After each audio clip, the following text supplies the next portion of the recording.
Pourquoi nous détruisons nos héros? Pourquoi nous détruisons ceux qui font notre fierté? Lorsque dans les églises, tu vois des prédications qui parlent que des autres. Moi, Moïse Mbié, je suis peut-être le pasteur le plus insulté de ce pays. Au début, ça me faisait mal. Jusqu'à ce que j'ai appris à vivre avec ça. J'ai appris chaque matin à me lever et de voir mon nom en train d'être, je ne sais pas, traité de n'importe quoi. Chaque jour. Mais je ne savais pas. Je pensais que c'était juste des insultes. Je ne savais pas que ça pouvait atteindre un niveau où on mettrait des malfaiteurs, où on paierait des femmes, des hommes pour passer à la télé dire n'importe quoi. C'est incroyable. Lorsque j'entends les gens dire il ne se marie pas parce qu'il est quoi, magicien. Je vais vous dire une vérité. Quelque chose que je n'ai peut-être jamais dit. J'ai commencé à servir Dieu depuis mon enfance. J'ai été président des jeunes, dirigeant des chorales, prédicateur missionnaire, prédicateur en formation, assistant des pasteurs. J'ai fait ce travail-là pendant des années, jusqu'à ce qu'en 2011, au mois de juillet, on a décidé l'apôtre Mbié a décidé de faire de moi le pasteur principal ici. Lorsque je suis devenu pasteur principal, la première chose qui est passée dans ma tête, je dois me marier. La première chose qui est passée dans ma tête, je pensais à rien d'autre que les mariages. Une année après, le 14 juillet 2012. Le 14 juillet 2012. Notez bien ça. Le 14 juillet 2012. 14 juillet 2012. Je suis allé. Moi, j'étais presque marié. Vous tous ici, vous êtes en train de vous taper la poitrine. Je suis marié. Vous avez pensé au mariage après moi. Vous tous, Carlos, Silos, vous avez pensé au mariage après moi. Après moi. Moi, il me restait le mariage religieux. Par la grâce de Dieu, j'avais rencontré une dame. À l'époque, on pouvait dire demoiselle. Une bonne personne. Une très belle personne. Une personne qui n'avait aucun problème. Et j'ai avancé vite. Et je vous parle du 14 juillet. Le 14 juillet. Il y a même des photos. Il y a même des photos. Je vous mettrai ça sur Facebook si vous voulez. Et Dieu m'a dit. Vous voulez que je mette ça? Non, mais parce qu'il faut commencer à tout dire. Vous savez, Dieu m'a dit, ça va, je ne mettrai pas. Vous qui suivez sur Internet, l'église Bethel a refusé, donc je ne mettrai pas. Alors, écoutez-moi. Jusqu'à ce que, au point où ça a évolué, mais Dieu m'a dit, Moïse, tu dois faire les choses dans ma volonté. Tu n'es pas tout le monde. Tu dois faire un pas si moi je t'autorise. Écoutez, vous acclamez, mais je souffre. Je souffre.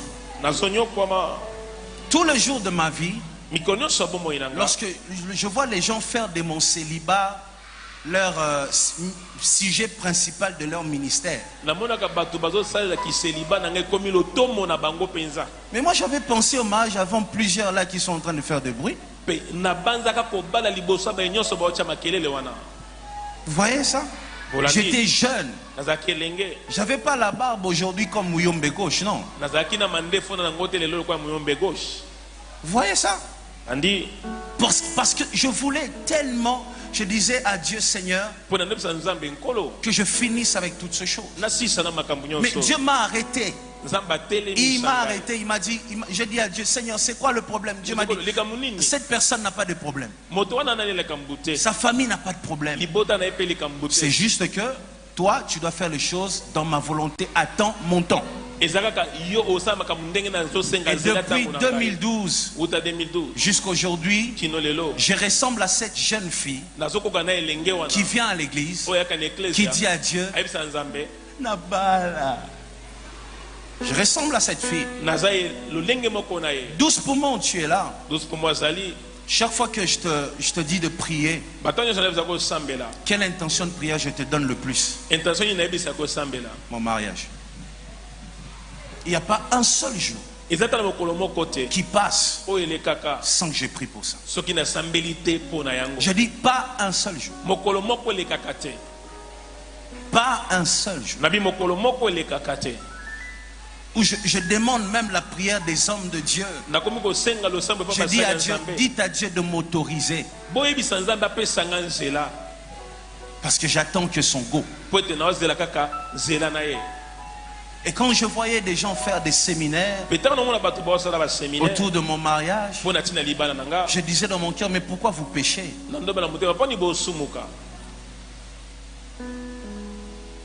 Si mon célibat n'était pas dans la volonté de Dieu, mon ministère n'allait pas avoir ses résultats. Après, il y en a qui disent, Moïse lui a fait ça pour remplir son église des femmes. Vous connaissez les pasteurs célibataires, ils sont nombreux, leurs églises sont remplies. Il fait ça pour remplir les gens dans ses concerts. Vous connaissez des musiciens célibataires, leurs concerts se remplissent.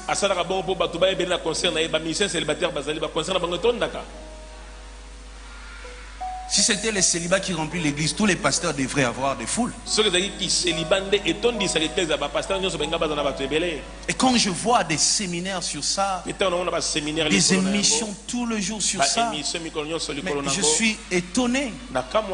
Les journalistes d'internet, les journalistes ici, écoutez, ce qui est bien, c'est dire la vérité. Mais lorsque vous reconnaissez qu'une personne passe à la télé, non pour dire de vérité, mais juste pour créer un buzz, pour se faire remarquer, et il le fait en détruisant vos champions,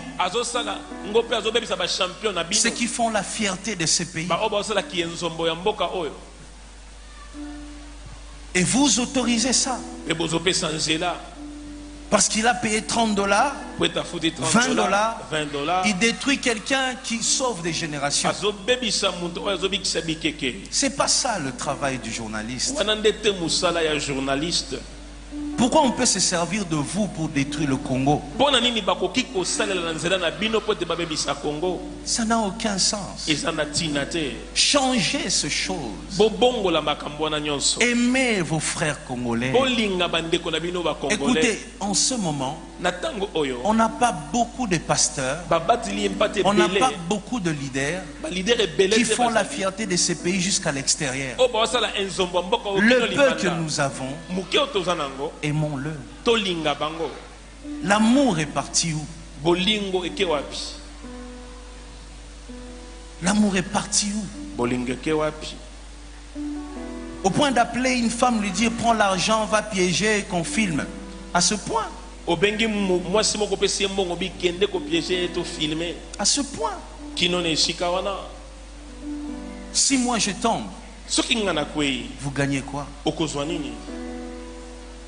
Moi, si je laisse l'église, je vais aller faire un test à Renaissance, on me prend comme gardien.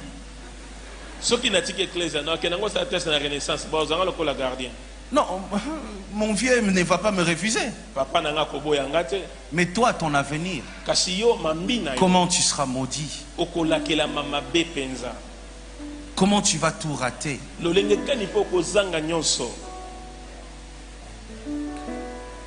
Que le diable ne se sert pas de vous. Surtout, ne détruisez pas vos champions.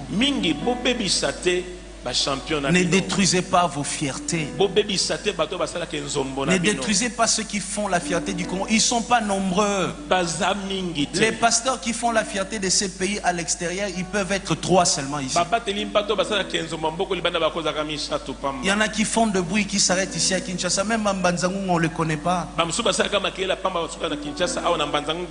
Ceux qui font la fierté de ce pays, soutenez-le, portez-le, aimez-le, sécurisez-le.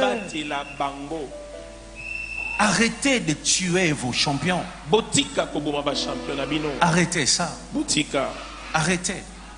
Après, je vois, il y a une chose aussi, j'aimerais dire, parce qu'aujourd'hui je dois dire toutes les vérités. Je vois chaque fois qu'on écrit le nom de Mike Kalambai, à côté je vois et Moïse alors, et Moïse alors. C'est devenu comme si Mike Kalambai dort chez moi. Comme si c'est moi qui les fais boire les biberons. Mais c'est quoi? Mike Kalambai est un frère avec qui on a évolué dans la jeunesse. Et après il a fait son chemin.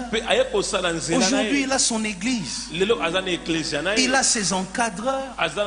Il a ses pères, ses mentors qui sont dans la ville, qui les conseillent. Mais non, pourquoi quand il y a Mike Kalambai, Moïse Mbie? Si aujourd'hui il a un problème, dans son couple, moi, étant pasteur, tout ce que je ferais c'est prier. Et toi, église, ce que tu as à faire, c'est prier pour notre frère. Prier. Que Dieu accomplisse sa volonté. Que Dieu fasse ce qu'il veut. Mais il ne faut pas commencer à dire Mike Kalambai, Moïse Mbie. Il est pasteur, il n'est même pas pasteur à Bethel. De son église aujourd'hui. Il évolue dans son ministère. C'est notre frère qu'on aime et c'est tout. Mais arrêtez de donner une image comme si on dort ensemble. Je ne sais pas, je l'ai vu quand. Si ce n'est pas l'année passée, je pense que c'est au début de cette année que je l'ai vu. Moi et lui on s'est vu comme ça. Si ce n'est pas l'année passée, c'est au début de l'année. Mais quand je vois des choses sur internet, je me dis mais c'est quoi cette méchanceté? Comme si on dort ensemble. Je l'ai vu soit au début de l'année, soit l'année passée. Que je l'ai vu comme ça. Arrêtez. Arrêtez, changez ça. Je n'encourage pas le Congo de celui qui se lève et insulte pour se faire remarquer. Je n'encourage pas ce Congo. J'encourage pas le Congo, celui qui regarde dans la cour des grands et voit une personne qui est en train de bien faire son travail et se lève pour les détruire, même s'il sait qu'il ne prendra jamais sa place.